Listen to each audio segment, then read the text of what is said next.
João capítulo 18, eu vou ler a partir do verso 28 até o verso 32. Depois levaram Jesus da casa de Caifás para o pretório. Era cedo de manhã. Eles não entraram no pretório para não se contaminarem, mas poderem comer a Páscoa. Então Pilatos saiu para lhes falar e lhes disse: que acusação trazeis contra este homem? Responderam-lhe: se este não fosse malfeitor, não te entregaríamos. Replicou-lhes, pois, Pilatos: tomai-o vós outros e julgai-o segundo a vossa lei. Responderam-lhe os judeus: a nós não nos é lícito matar ninguém, para que se cumprisse a palavra de Jesus, significando o modo por que havia de morrer. Vamos orar mais uma vez. Deus Santo, estamos diante do texto sagrado que será pregado nesta noite, o Evangelho de Cristo Jesus, que nos mostra a glória do nosso Redentor. Que o Teu Espírito abra os nossos olhos, para que possamos contemplar o nosso Salvador, para que, compreendendo as Escrituras, sejamos capacitados a viver de modo digno do Evangelho na Tua presença, para a Tua glória. Ó Deus, que os nossos corações nesse instante estejam totalmente voltados para a Tua palavra. Não permita que nada venha causar distração, trazer distração, mas que ouçamos de fato a Tua voz, em nome de Jesus. Amém. Como é que você encara a religião? Nos nossos dias não são poucos aqueles que entendem que é importante seguir uma religião, não importa qual seja. O que está por trás desse tipo de pensamento é a ideia errada de que todos os caminhos conduzem a Deus. Alguns entendem que o simples fato de fazer parte de um grupo religioso já é um indício de você ser uma boa pessoa, ainda que não haja assiduidade nos serviços que aquele grupo religioso presta a Deus ou a um suposto Deus. Isso explica, por exemplo, a quantidade de pessoas no nosso país que se declaram católicos não praticantes. Eles se identificam com a religião, segundo eles, mas eles não praticam a religião. Mas eles juram de pé junto que eles são católicos. Católicos não praticantes. De uns anos para cá, pasme, alguns começaram a responder à pesquisa do IBGE, se dizendo evangélicos não praticantes. Eles se identificam com a doutrina evangélica, o que eles acham que é a doutrina evangélica, mas eles não praticam, eles não vão à igreja. A ideia é de uma identificação com a religião, ainda que não se busque comprometimento, prática daquela religião. Entretanto, na minha opinião, há uma situação pior do que essas duas que eu falei agora. É de pessoas que estão dentro da igreja, estão no grupo religioso, vivem frequentando os cultos, mas não demonstram uma vida transformada pelo Espírito de Deus. E era essa a situação de grande parte dos líderes religiosos judeus. Essa era a situação de Israel no tempo de Isaías. Eu acabei de ler aqui na liturgia. Deus dizendo àquele povo: não chamei ninguém para o culto, não pedi para vocês se apresentarem diante de mim. Quando vocês comparecem diante de mim, eu escondo de vós o meu rosto. Israel, o povo do pacto, que oferecia os sacrifícios de forma correta, da forma como Deus havia estabelecido, mas que vivia uma vida longe dos caminhos do Senhor. Daí Deus então chamá-los ao arrependimento, dizendo: vocês precisam lavar as mãos de vocês, vocês estão com as mãos cheias de sangue, vocês precisam se arrepender dos seus pecados. Os líderes religiosos judeus não estavam numa situação diferente. Jesus os chamou hipócritas. Jesus declarou que, ainda que eles honrassem ao Senhor com os lábios, o coração estava longe do Senhor. Isso estava presente nos líderes dos judeus. Isso estava presente na igreja do primeiro século. Dê uma olhada, abra sua Bíblia na segunda carta que Paulo escreve a Timóteo. E você já vai perceber o alerta já no primeiro século que faz o apóstolo. Segunda carta de Paulo a Timóteo, veja o capítulo de número 3. Ele diz assim: sabe, porém, isto: nos últimos dias sobrevirão tempos difíceis, pois os homens serão egoístas. Perceba as qualidades ou os atributos que estão sendo dados aos homens: egoístas, avarentos, jactanciosos, arrogantes, blasfemadores, desobedientes aos pais, ingratos, irreverentes, desafeiçoados, implacáveis, caluniadores, sem domínio de si, cruéis, inimigos do bem, traidores, atrevidos, enfatuados, mais amigos dos prazeres do que amigos de Deus. Percebe a descrição?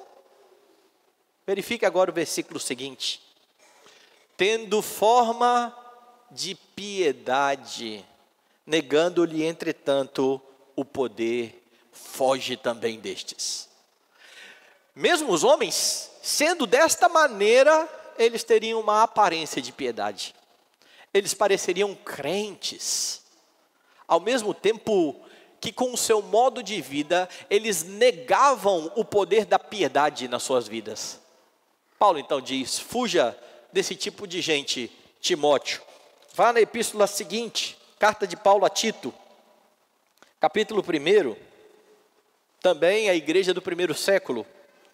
Paulo fala no versículo 16 a respeito de alguns homens que estão sendo denunciados aqui. No tocante a Deus, professam conhecê-lo, entretanto o negam por suas obras.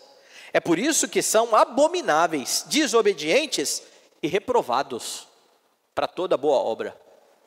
Pessoas que se afirmavam crentes, pessoas que se afirmavam como: nós conhecemos a Deus. A prática, totalmente distante do Senhor. Você tem um bom exemplo desse tipo de atitude no texto que eu li nessa noite.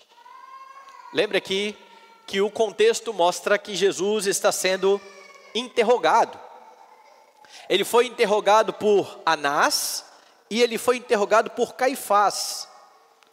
Depois disso, ele é levado perante a autoridade romana. Anás e Caifás estão dentre o povo judeu. Caifás, o sumo sacerdote de fato, ou de direito. Anás, o sumo sacerdote de fato, aquele que mandava, mesmo tendo sido deposto pelo governo de Roma.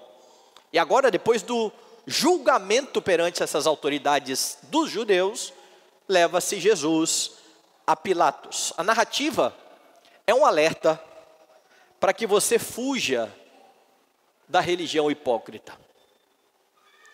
É isso que você vai ver aqui. É preciso fugir desse tipo de religião. O que você olha no texto e percebe no texto é que a religião hipócrita é aquela que se preocupa apenas com a aparência de piedade.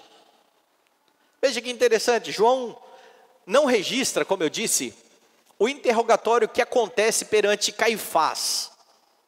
Os sinóticos fazem isso. Os sinóticos, os evangelhos sinóticos, não registram o interrogatório perante Anás. João faz o contrário. Mas João está mostrando que esse movimento de ir de um para o outro sacerdote está acontecendo. Veja aí no capítulo 18, o verso 24 diz assim: então Anás o enviou manietado à presença de Caifás, o sumo sacerdote. Agora na parte A do versículo 28. Depois levaram Jesus da casa de Caifás para o pretório. E então João está mostrando o que está acontecendo e como estes homens estão conduzindo o Senhor Jesus Cristo. João, ele é mais detalhista na história do que os evangelhos sinóticos. E ele informa aos seus leitores o momento em que isso acontece. Ele cita a madrugada de sexta-feira. Dê uma olhada no verso 28. Depois levaram Jesus da casa de Caifás para o pretório. Era cedo, de manhã. Eles não entraram no pretório para não se contaminarem, mas poderem comer a Páscoa. Bem cedinho, sexta-feira, estes homens estão levando Jesus para Pilatos. E João menciona, faz questão de mencionar a festa. Páscoa. Estes homens queriam comer a Páscoa. Quando eu preguei o capítulo 13 de João, eu mencionei que alguns acusam que existe uma contradição entre João e os sinóticos com respeito a esta ocasião. Porque alguns vão dizer que Jesus morreu após a ceia pascal, lá no Evangelho sinótico. Teve a ceia, Jesus morreu. E aqui no Evangelho de João, eles entendem que vai ser o inverso. Porque o versículo está dizendo que eles estão entregando Jesus pela manhã, de madrugada, mas eles não entram, porque eles não querem se contaminar para comer a Páscoa. Então lá parece que eles comeram a Páscoa e entregaram Jesus.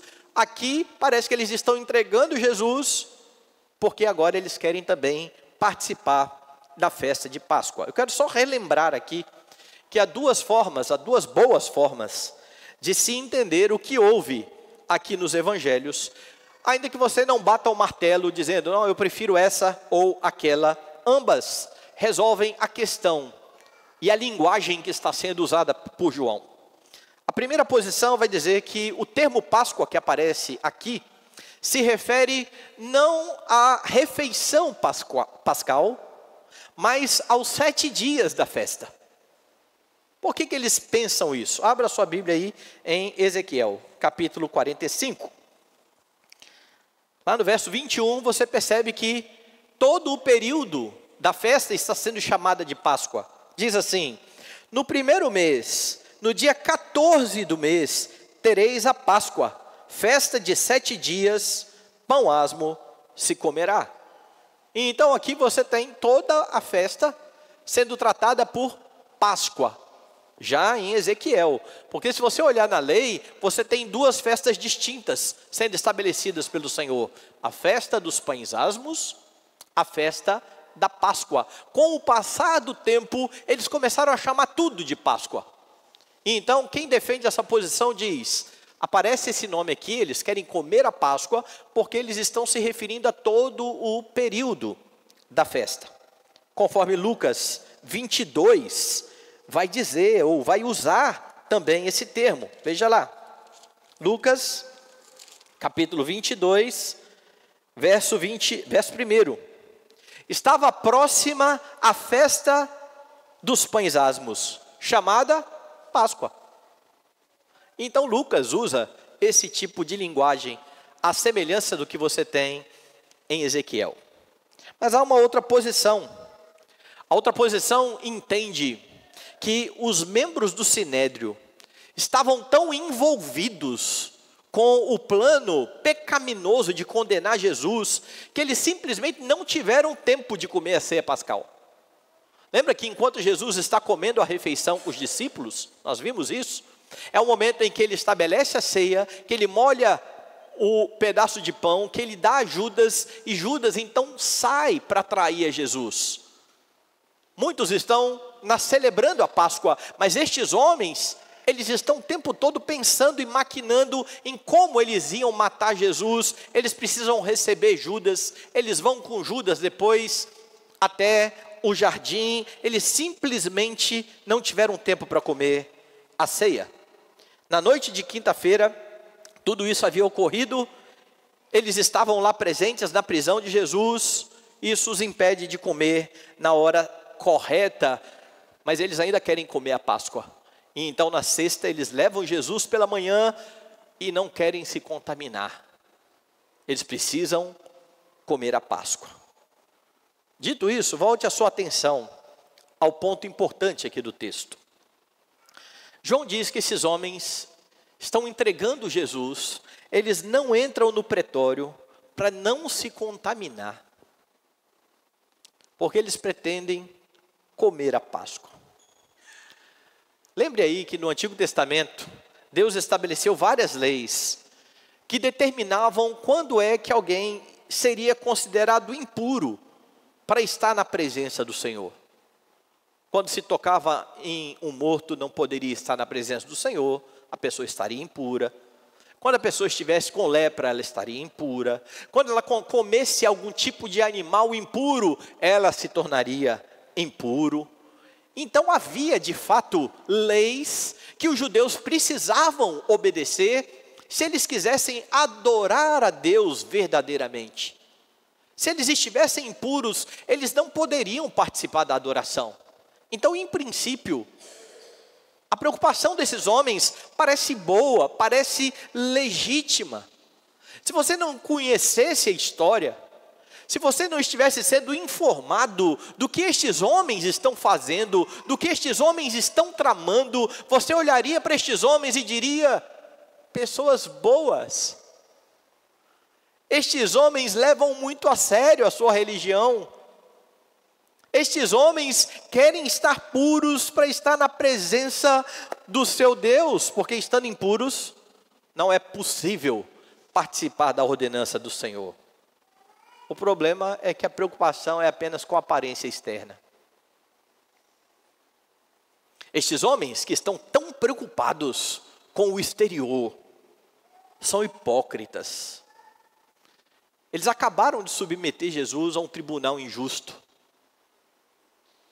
Eles levaram Jesus diante de um sumo sacerdote que já tinha sido deposto. Eles levaram Jesus para o outro sumo sacerdote. Eles levantaram falsas testemunhas contra o Senhor Jesus Cristo. O texto bíblico mostra que eles entregavam Jesus por inveja. Logo, a hipocrisia está evidente aqui no texto. Os mesmos homens que estão preocupados com o ritual, não podemos nos contaminar. Quem está contaminado não pode comer a Páscoa. São homens que estão com o seu coração sujo.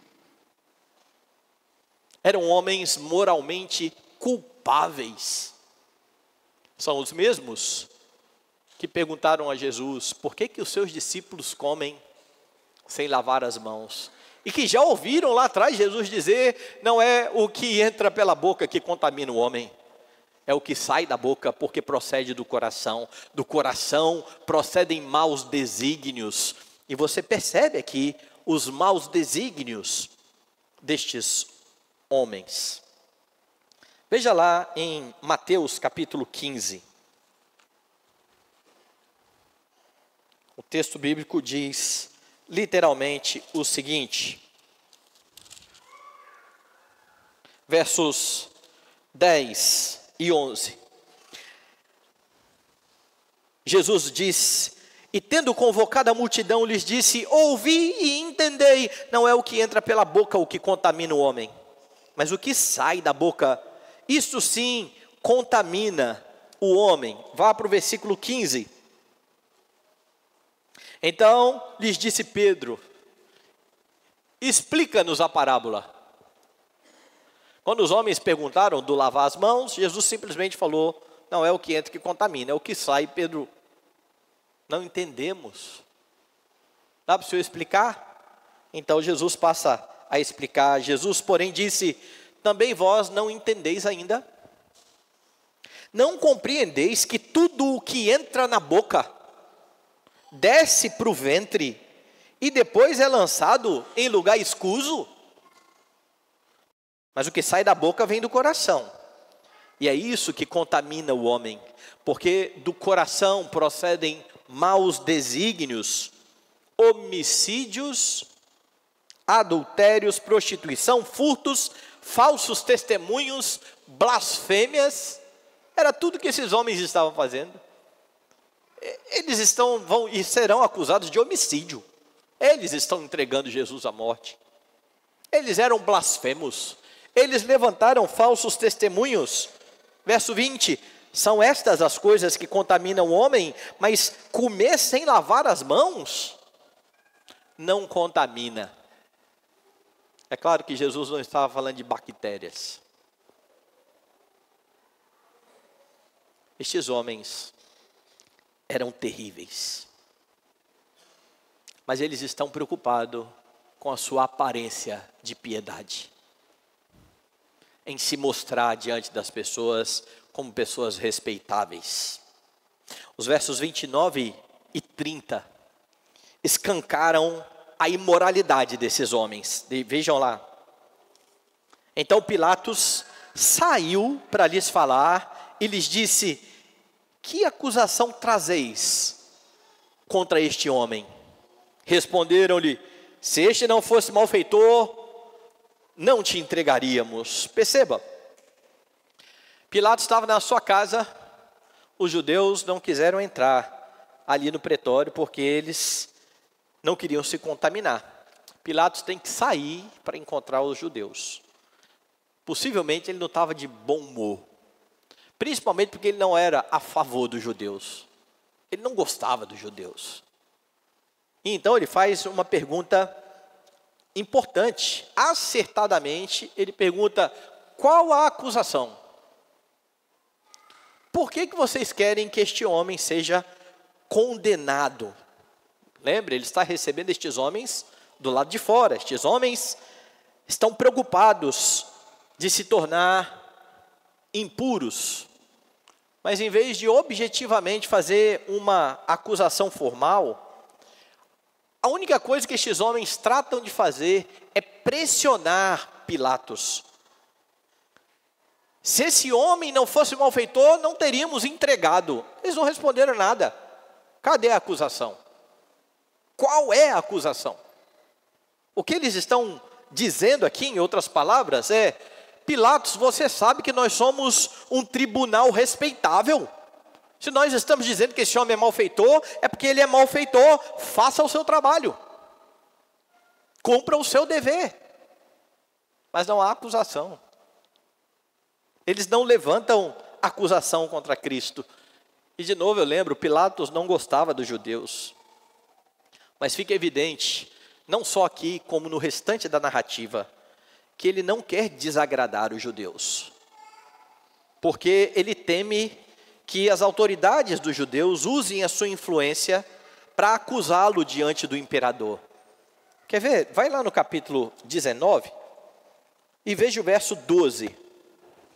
A partir deste momento, Pilatos procurava soltá-lo, mas os judeus clamavam: se soltas a este, não és amigo de César.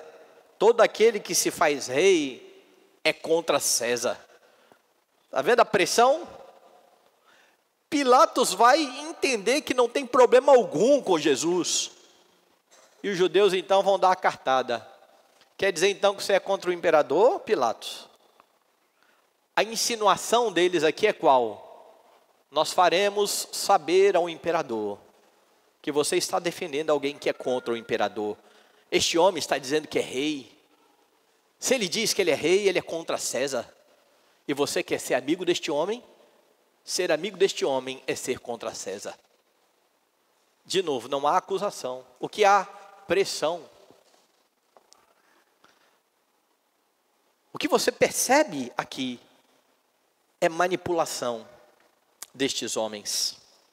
Eles pretensamente estão preocupados com a impureza exterior, mas têm o seu coração envolto em trevas morais. Eles fazem o que podem para executar o seu plano de tirar a vida do Senhor Jesus Cristo. Essa é a religião hipócrita. É a religião que se preocupa com o exterior. Como é que as pessoas me veem? Como é que eu estou aparentando diante da igreja? Há muita gente assim dentro da igreja. Há muita gente preocupado, não com a glória de Cristo, não com uma vida de santidade, não com a honra do seu Senhor, mas eles querem se apresentar perante a igreja como crentes sérios, crentes respeitáveis. E é por isso, meus irmãos, que diante do que você tem no texto, é preciso sondar o seu coração, a fim de verificar se o seu zelo religioso não se trata apenas de religiosidade hipócrita, de cristianismo vazio, ou como já disse Michael Horton, de cristianismo sem Cristo.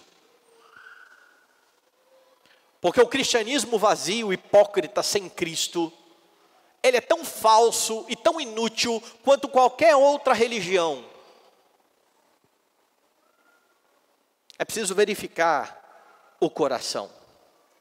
Muitos estão dentro das igrejas e estão preocupados com regras, mas que não são regras da Escritura.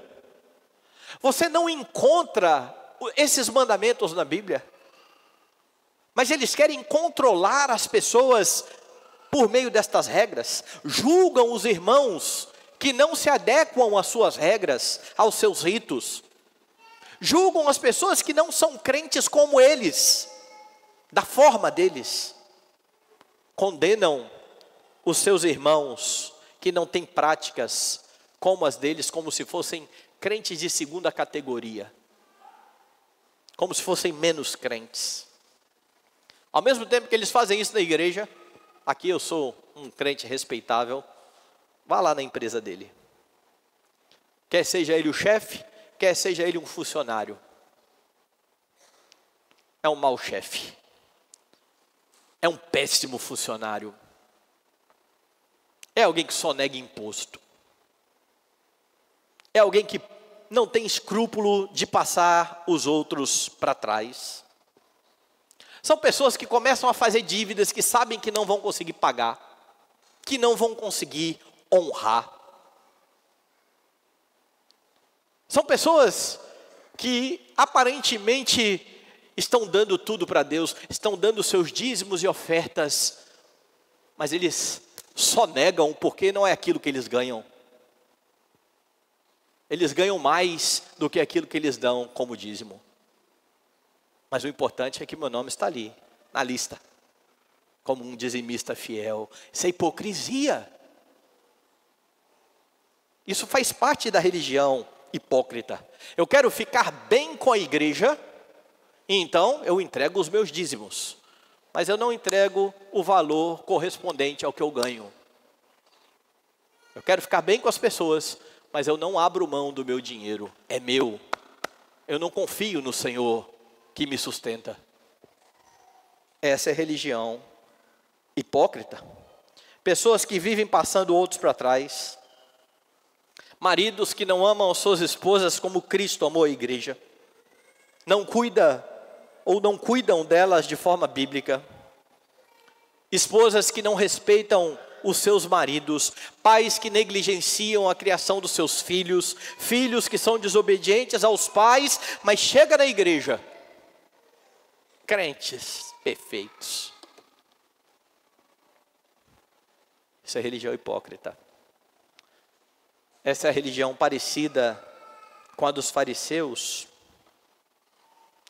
Muitos destes aparentemente querem conversar sobre coisas elevadas, espirituais, se dizem preocupados com a pureza da igreja, com a pureza do culto, com a pureza da doutrina. Vão lá para a rede social e provam lá que os outros estão errados nas suas práticas litúrgicas. Eu estou certo. Mas a vida é medíocre. não há santidade. Meus irmãos, não adianta se preocupar com estas coisas, que são de fato importantes, que são de fato ordenadas pelo Senhor, se elas forem apenas aparência de piedade. Havia de fato um mandamento, para que homens não se tornassem impuros para a adoração. Deus ordenou. Mas estes homens eram impuros. O coração era impuro. Mas eles achavam que bastava a pureza exterior. Todos me veem como um bom crente. Teologia que não leva à santidade só serve para condenação. Isso é hipocrisia. Fuja da religião hipócrita. Mas há mais no texto. A religião hipócrita usa a lei de Deus para os seus próprios interesses. Veja que interessante. A resposta dos judeus, em princípio, não satisfez Pilatos, porque Pilatos está aqui perguntando qual é a acusação. E eles estão dizendo, olha, se ele não fosse um homem ruim, nós não entregaríamos. Nós somos justos no nosso julgamento. Pilatos não gosta muito disso aí. Ele vai ceder ao pedido dos judeus, como eu disse, por pressão, mas em princípio ele tenta se esquivar de assumir aquele caso. Veja o verso 31. Replicou-lhes, pois, Pilatos: tomai-o vós outros e julgai-o segundo a vossa lei. Pilatos não quer se envolver nisso. Não há acusação, ele não sabe do que se trata. Pegue, leve, julgue segundo a lei de vocês. Responderam-lhe os judeus: a nós não nos é lícito matar ninguém. Bom, como eu disse, não havia acusação formal. Resolva segundo os costumes de vocês. Eu não quero me envolver na tradição de vocês. Eu não quero tomar parte em algo que vocês mesmos podem julgar segundo a lei que vocês compreendem, a lei religiosa. Vocês não precisam ficar aqui me importunando, me trazendo um caso desse. E é nesse momento então que Pilatos fica sabendo qual é a real intenção daqueles homens. Quando eles dizem, nós não podemos matar Jesus. O que eles estão dizendo aqui? Os judeus, eles tinham permissão, até mesmo para dizer que alguém merecia morrer. Eles só não podiam matar. Só Roma podia matar. E então eles querem alguém que execute a sentença para eles. E a resposta de Pilatos demonstra que, mesmo sem provas, mesmo sem um julgamento justo, aqueles homens já estavam dispostos a matar Jesus, e se eles pudessem, eles fariam.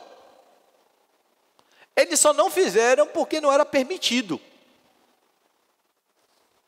Contudo, como eu disse, apesar de ser permitido a eles proferir essa sentença, só Roma pode executar a pena. Mas não perca o detalhe aqui. Qual é a intenção da lei? A intenção da lei é fazer justiça. Existia pena de morte? Claro que existia. Olhe lá para o Antigo Testamento e você verá várias delas. Eu quero chamar a atenção para uma delas. Levítico, capítulo 24. Veja lá. Levítico 24. Dê uma olhada aí no verso de número 16. Aquele que blasfemar o nome do Senhor será morto. Toda a congregação o apedrejará, tanto o estrangeiro como o natural. Blasfemando o nome do Senhor, será morto. Então existia pena de morte para quem blasfemasse. Quem estabeleceu foi Deus. Israel se ajuntaria e mataria o blasfemo, apedrejaria o blasfemo. Dá uma olhada em Mateus capítulo 26. Porque Mateus conta outros detalhes também do que está ocorrendo aqui. Mateus capítulo 26, veja o verso de número 62. Levantando-se o sumo sacerdote, perguntou a Jesus: nada respondes ao que estes depõem contra ti? Jesus, porém, guardou silêncio. E o sumo sacerdote lhe disse: eu te conjuro pelo Deus vivo, que nos diga se tu és o Cristo, o Filho de Deus. Respondeu-lhe Jesus: tu o disseste. Entretanto, eu vos declaro que desde agora vereis o Filho do Homem assentado à direita do Todo-Poderoso e vindo sobre as nuvens do céu. Então o sumo sacerdote rasgou as suas vestes, dizendo: blasfemou. Que necessidade mais temos de testemunhas? Eis que ouvistes agora a blasfêmia. Eles estão olhando para Jesus e acusando Jesus de blasfêmia, de se fazer como Deus. Havia provas de que Jesus era assim? Lembra de Jesus falando: estão perdoados os seus pecados. Que isso? Que coisa é essa? Só Deus que pode perdoar pecados? Ah, é? Então, para que vocês saibam que o Filho do Homem tem poder para perdoar pecados, eu sou Deus. Levanta, toma o seu leito e anda. Jesus já tinha dado evidência, Jesus já tinha dado prova da sua divindade. E ainda assim estes homens ignoraram todas essas provas, e diante daquilo que eles mesmos estão perguntando, e Jesus está dizendo: vocês estão dizendo, é um blasfemo, ele merece morrer. Eles estavam fazendo uso da lei segundo o seu interesse. Não havia prova de que Jesus era um blasfemo, mas eles usavam a lei para condenar Jesus, para fazer aquilo que estava de acordo com o interesse impuro dos seus corações. É um péssimo uso da lei do Senhor. A intenção da lei é a glória de Deus. Eles não estavam de fato preocupados com a blasfêmia contra o Senhor, porque se estivessem, não estavam vivendo em pecado diante do Senhor. Eles não se preocupavam com a glória de Deus.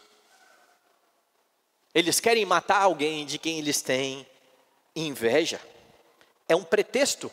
O uso da lei, a evocação da lei, é um pretexto para matar Jesus. Estes homens de fato apedrejariam Jesus, se lhes fosse permitido. Mas eles estavam debaixo da lei romana. É por isso que Pilatos está dizendo: julgue segundo a lei de vocês. Nós não podemos fazer isso, nós só podemos matar. A nós não é lícito matar. Ou em outras palavras, mate para nós, mate em nosso lugar. Mais à frente, eles não vão nem se preocupar com a lei romana, porque eles vão passar por cima da lei romana e vão apedrejar Estevão. Lembra? Em Atos. Lá em Atos eles estão tão enfurecidos, porque Estevão vai chegar lá e vai dizer: vocês mataram Jesus. Estes homens vão espumar de raiva, e vão partir para cima de Estevão e vão apedrejá-lo, cumprindo a pena de morte, mesmo não sendo permitido. Mas aqui eles estão comedidos. Como é que eles vão conseguir levar a cabo o seu interesse maligno? Eles usam a lei de Deus para isso. É terrível quando você usa a lei de Deus para o seu propósito. Foi por usar a lei de Deus dessa forma que os filhos de Jacó foram amaldiçoados. Lembra de Simeão e Levi? Deus havia dado a lei da circuncisão. Todo filho de judeu precisava ser circuncidado. Mas não só os filhos de judeu. Todas as pessoas que se convertessem à religião dos judeus precisavam ser circuncidados os homens. E então um dia a filha de Jacó sai para ver a terra, e ela é estuprada. Jacó, ele não dá muito interesse a essa história, mas Diná tinha 2 irmãos, Simeão e Levi, e eles tomam a afronta da sua irmã. Daqui a pouco o homem que estuprou vem até eles e diz assim: eu quero casar com a irmã de vocês. Então chega-se quem faz esse pedido? Simeão e Levi então usam a lei de Deus. Podem casar com a nossa irmã, desde que vocês se circuncidem. Mas por que eles estão preocupados? É porque eles estão preocupados com a glória de Deus e que estes homens sejam recebidos como povo de Deus? Depois você olha o texto. Eles sabiam que depois da circuncisão, estes homens estariam enfraquecidos. E quando chegou o dia em que todos estavam enfraquecidos, Simeão e Levi entram no arraial, cada um com a sua espada, e cometem uma chacina. Eles usam a lei para o seu próprio plano terrível de matar aqueles homens. Quando Jacó vai dar suas bênçãos e maldições, ele vai lembrar isso. Simeão e Levi não recebem a bênção porque são irados, porque cometeram a chacina. Não é assim que se usa a lei do Senhor. Ela não foi dada para o seu próprio interesse. Ela foi dada para a glória do Senhor Deus, mas estes homens não estão se importando com isso. Eles estão torcendo a lei. Entretanto, meus irmãos, o Deus que governa a história está no controle. E o texto mostra isso. Jesus já havia dito que ele seria levantado da terra. E quando eu for levantado da terra, atrairei todos a mim mesmo. Jesus falava do tipo de morte que ele enfrentaria. Qual é o problema? Os judeus não crucificavam.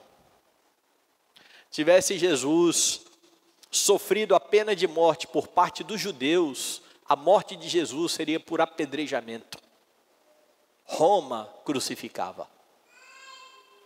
Quando eles entregam então, torcendo a lei, com toda a atitude maligna, e colocam Jesus na mão dos romanos, a maldade e a religiosidade destes homens está escancarada, mas é visto também o governo do Senhor, que está usando inclusive esta maldade para cumprir o seu propósito. E é por isso que João diz assim, lá no final, no verso 32, para que se cumprisse a palavra de Jesus, significando o modo por que havia de morrer. João está contando a história aos seus leitores, e talvez nesse momento os leitores vão olhar e vão dizer: mas isso é terrível. E João está dizendo: não se preocupe, Deus está cumprindo os seus propósitos. Deus está no controle. Os homens estão tramando, os homens são hipócritas, os homens se preocupam com a sua aparência. Deus está cumprindo o seu querer. Abra sua Bíblia lá em Mateus capítulo 20 e veja o que é dito no verso 19. E o entregarão aos gentios para ser escarnecido, açoitado e crucificado, mas ao terceiro dia ressurgirá. Jesus estava aqui chamando os 12 à parte para conversar e falando o que ocorreria. Ele disse de antemão, do mesmo jeito que ele disse que Pedro negaria, porque ele está se entregando. Os homens são perversos, eles são hipócritas na sua religiosidade, eles usam a lei conforme a sua vontade, mas o soberano Deus salvará pecadores por meio do seu Filho. Meus irmãos, Deus deu a sua lei, a fim de que o homem, salvo pela graça, possa viver em santidade diante dele, honrando-o em todas as suas atitudes. A lei do Senhor é para que você seja santo. É por isso que nós cantamos aqui o salmo que diz: a lei do Senhor é perfeita e restaura a alma, ou traz a alma de volta para Deus. O testemunho do Senhor é fiel, dá sabedoria aos simples. Os preceitos do Senhor são retos, alegram o coração. O mandamento do Senhor é puro, ilumina os olhos. O temor do Senhor é límpido e permanece para sempre. Deus deu a lei para que você seja santo. Não use a lei para os seus interesses. Não use a lei de forma egoísta. Não use a lei segundo a sua conveniência. Como é que você olha para a lei do Senhor? Os judeus estão olhando para a lei e a usam para cumprir os seus objetivos de matar um homem, sem provas. Eles usam a lei, que era para condenar um blasfemo, mas para que esse homem fosse considerado um blasfemo, eles quebram a lei e chamam falsas testemunhas. Como é que você usa a lei do Senhor? Tem muitos crentes que fazem o mesmo, meus irmãos. Eles apontam a espada da lei para todos aqueles que estão à sua volta, a fim de condenar os seus irmãos. Entretanto, apesar de a lei ser o mesmo padrão, para ser mesmo o padrão, para se aferir se alguém está pecando, a razão para a denúncia do pecado é a glória de Deus, e não você se vangloriar de ser melhor do que o seu irmão. Você não o acusa de quebrar a lei para se mostrar altivo, para se mostrar um crente melhor. Pelo contrário, quando Paulo fala a respeito desta confrontação mútua, quando você olhar para um irmão que estiver pecando, você que é espiritual, vá lá e o repreenda com espírito de brandura e guarde-se para você não cair no mesmo pecado. Mas tem gente que anda com a lei mostrando para os outros assim: ó, você é pecador. Ele nunca vira o espelho para ele. A lei nunca vai condená-lo. Quando você está simplesmente querendo condenar alguém, mostrando que ele não é tão crente quanto você, você não está preocupado com a glória de Deus. Você está querendo se afirmar como crente. Quando você acha que cumprir a lei vai levar Deus a olhar para você de forma benevolente, você está fazendo mau uso da lei. Deus não vai se agradar mais de você porque você cumpriu a lei. Ele é gracioso por causa de Cristo, não é por causa da sua obediência à lei. É por isso que aqueles que olham para o padrão da lei e tentam se amoldar para que Deus se agrade deles, estão desprezando a obra de Cristo. Deus já se agrada de você, porque Ele olha para você e vê Cristo. Ele não olha para você. Se você creu em Cristo, se você se arrependeu dos seus pecados, se a sua esperança é o seu Senhor, não se preocupe para a forma como Deus olha para você. Porque quando Ele olha para você, Ele vê o Filho dEle em quem Ele tem prazer. Então você olha para a lei, e no poder do Espírito você cumpre a lei para honrar esse Deus. Qualquer outra forma de olhar para a lei é errada e é pecaminosa. Achar que Deus será gracioso por causa da sua obediência é mero legalismo. E isso leva você a outro problema. O legalista, ele nunca vai conseguir cumprir a lei da forma como Deus requer, de forma pessoal, perfeita e perpétua. Então o que ele vai fazer? Ele vai rebaixar o padrão da lei, a semelhança do que faziam os fariseus, para dizer que ele cumpre a lei. Porque já que não é possível ao pecador se adequar à lei de forma perfeita, ele inventa a sua regra, ele inventa a sua lei, a sua forma de se adequar a ela, peca mais uma vez, porque torce a lei do Senhor. Você já ouviu uma expressão que as pessoas usam, que é assim: aos amigos tudo, aos inimigos os rigores da lei? É assim que alguns crentes procedem. Com os outros, eles olham para a lei e condenam, mas quando eles olham para si, eles são complacentes. Quando eles olham para os seus amigos, para os seus familiares, que estão no mesmo pecado que outros, tem uma explicação. Rebaixa-se a lei. Isso é usar a lei de forma errada. Eu friso mais uma vez, Deus deu a sua lei. Tiago chama de lei da perfeita liberdade. Ela serve como um padrão para que você viva em santidade, para que você honre ao Senhor. Quando você usa a lei para os seus interesses, você está vivendo uma religiosidade hipócrita. Qualquer outra forma de olhar para a lei, seja como autojustiça, seja como um meio de conseguir o favor de Deus, seja como forma de espezinhar aqueles que não são crentes como você, seja como se mostrar superior àqueles que não são tão justos quanto você, é um uso tão pecaminoso quanto o que estes homens estão fazendo da lei. Eles estão querendo usar a santa e bendita lei do Senhor para os seus próprios propósitos. Fuja disso. Tudo isso deve ser para você um grande alerta. Cuidado.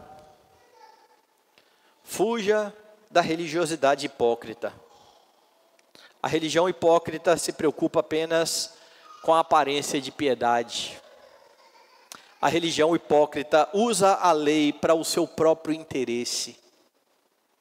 Como eu afirmei aqui, a despeito dos líderes hipócritas estarem agindo conforme o seu querer, conforme o seu coração em trevas, a fim de cometer injustiça, Deus soberanamente está conduzindo o seu plano.